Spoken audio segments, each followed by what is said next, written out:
اس حق پر قائم رہنے والے طبقے کی شروعات کہاں سے ہوتی ہے؟ نبی کریم صلی اللہ علیہ وسلم کے صحابہ کرام سے۔ وہ پورا طبقہ ہی حق پر قائم تھا۔ حضرات صحابہ کرام کا پورا بیچ جو تھا نا، وہ پورا کا پورا حق پر۔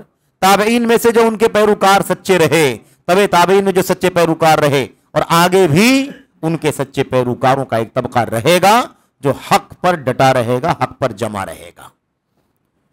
انہی کے راستے پر چلنا ہے، انہی کی پیروی کرنی ہے۔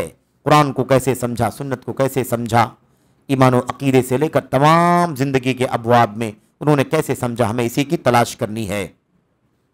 چھٹی دلیل ہمارے سامنے وہ ہے جس میں اللہ کے نبی علیہ السلام نے 73 فرقوں میں بٹنے کی بات فرمائی تھی، اور 72 کے جہنم میں جانے اور ایک کے جنت میں جانے، جس کے بارے میں وقت کا کافی دیر تک گفتگو آپ کے سامنے ہوئی ہے۔ اس میں آپ نے فرمایا تھا من کان علی مثل ما انا علیہ اليوم واصحابی، وہ طبقہ جنت میں جائے گا، وہ طائفہ جنت میں جائے گا جو بالکل اسی راہ پر قائم ہوگا، رہے گا، زمان مکان کی قید کے بغیر، کسی بھی دور میں کسی بھی جگہ، کسی بھی دور میں کسی بھی جگہ، جو بالکل اسی راہ پر مثل پر چلے گا جس پر آج میں اور میرے صحابہ چل رہے ہیں۔ یہ بہت صریح بات ہے جس میں اللہ کے نبی علیہ السلام نے جنت کی بشارت بھی دے دی ہے اور ان کی پہچان بھی بتلا دی ہے۔ نام نہیں، یہ منہج بالکل اسی راستے پر جس پر آپ اور آپ کے صحابہ چلتے رہے، اسی پر چلنے والے۔ تو یہ اللہ کے نبی علیہ السلام کی صریح حدیث ہے۔ اس کے بعد چند ایک اقوال سلف امت کے اس سلسلے میں آپ کے سامنے پیش کیے جاتے ہیں۔ ابھی بات آئی تھی اس سے پہلے کے سیشن میں کہ اس سے نسبت رکھنے والے سلف کی طرف نسبت، ابھی ہمارے سامنے 6-7 دلیلیں بالکل سرسری طور پر آ گئی ہیں۔ قرآن کریم کی آیتیں ہیں، نبی کریم صلی اللہ علیہ وسلم کی حدیثیں ہیں جس میں یہ ساری باتیں آئی ہیں۔ ان دلائل کے بعد اگر کوئی کہے کہ نہیں بھائی آپ اپنے آپ کو سلفی کیوں کہتے ہیں، آپ بھی فرقہ واریت پھیلا رہے ہیں، آپ بھی کیا کر رہے ہیں؟ فرقہ واریت پھیلا رہے ہیں، آپ بھی مختلف فرقوں کی طرح سے ایک فرقہ ہیں اور آپ بھی اسی فرقے کی طرف بلا رہے ہیں، آپ بھی اپنی دیوار صحیح کر رہے ہیں، آپ بھی اپنی اینٹیں درست کر رہے ہیں، آپ سلفی کہنے کا حق نہیں۔ اگر آپ سلفی کہتے ہیں تو بالکل ویسے ہی ہے جیسے رافضی، شیعہ، بریلوی ہے نا، بدعقیدہ، اس قسم کے جتنے فرقے امت کے اندر ہیں، اس طرح کی باتیں جو کرنے والے ہیں بالکل آپ بھی اسی طرح سے ہیں۔ تو یہ بات بڑی ہی نادانی کی بات ہوگی۔ بھلا سلف کی طرف نسبت کرنا کیسے غلط ہو سکتا ہے؟ جن کی قرآن میں فضیلت، جن کی سنت میں فضیلت جگہ جگہ بار بار آئی ہے، ان کے راستے پر چلنا ایمان کی نشانی ہے، ان کے راستے پر چلنا جنت کا راستہ دکھانے کا ذریعہ ہے۔ جن کی مخالفت کرنا دراصل شقاق ہے، مخالفت ہے، اور اللہ تبارک و تعالیٰ کی طرف سے وعید اور دھمکی ہے۔ ان سے جڑنا ضروری ہے، ان کے راستے پر چلنا ضروری ہے، اور انہی سے نسبت رکھنا ضروری ہے۔ غلط کیسے ہو سکتا ہے؟ یہ کیسے غلط ہو سکتا ہے؟ میرے بھائیوں، جو نام بعد کے ہیں، جو نام، جو نسبتیں، جو القاب بعد کے ہیں، وہ سب لوگ رکھ کر کے اپنی اپنی پہچان بتلا رہے ہیں، وہ سب صحیح ہے نا؟ لوگ کیا کہنا چاہتے ہیں؟ یہ سب صحیح ہے۔ اور جو نسبت اصل دین کی طرف ہے، قرآن سنت کے راستے کی طرف نسبت، صحابہ کرام کے فہم کی طرف نسبت، سلف کی طرف نسبت، اس نسبت کے بارے میں لوگ کہتے ہیں کہ یہ نسبت کیا ہے؟ فرقہ واریت کی نسبت ہے۔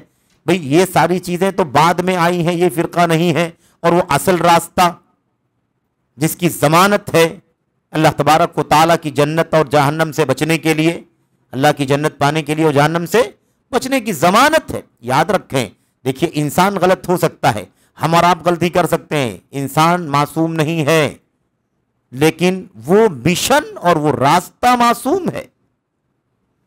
سلف کا راستہ، راہ سلف معصوم ہے، سمجھ رہے ہیں نا؟ انسان معصوم نہیں ہے، انسان غلطیاں کر سکتا ہے، لیکن وہ راستہ معصوم ہے۔ اس راستے پر چلنا جنت کی ضمانت ہے۔ اس راستے سے بغاوت کرنا، دوری اختیار کرنا، یہ دراصل اپنے آپ کو ضلالت اور گمراہی میں ڈالنا ہے، اپنے لیے وبال بنانا ہے۔ تو انسان غلطی کر سکتا ہے، لیکن راستہ،